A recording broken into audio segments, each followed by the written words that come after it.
And so what can we do about it? I think that one thing that we all should feel responsible for all of us that do work, is the importance of sticking around. Because it's very hard in certain jobs when you off-ramp to on-ramp again at the same level. And so I think that the ability to create the conditions for women to stick around, and we should not all underestimate our role as leaders and role models for the ones of us who are there, for the younger women that come about. And so I think sticking around is point number one. The second point I would make is I think we do need to change the conversation around women and work, like was said before very eloquently by Teresa and Mercedes. But this is about, for sure, STEM and the education on technology and the training, that's for sure. But I also would ask for the policymakers in the room, please consider the importance of teaching children about financial literacy.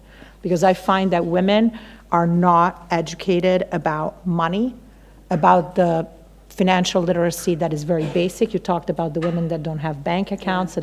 I think it's extremely important for women to learn about money and the basics financial knowledge and skills that they should own. It should be maybe a mandatory topic in school. I don't know, something to think about.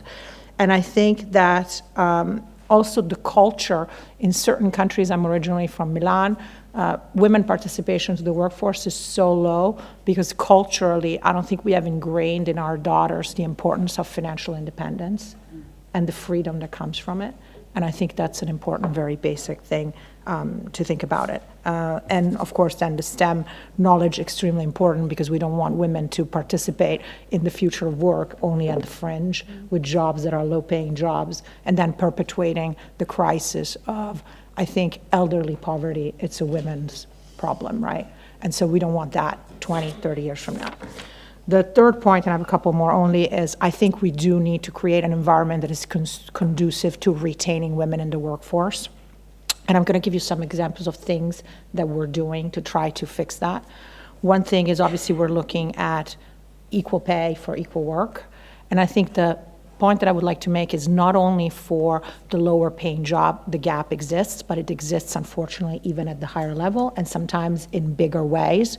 So a friend of mine at Harvard did an analysis looking at the people that graduated from Harvard Business School, which is one of obviously the best business schools in the world.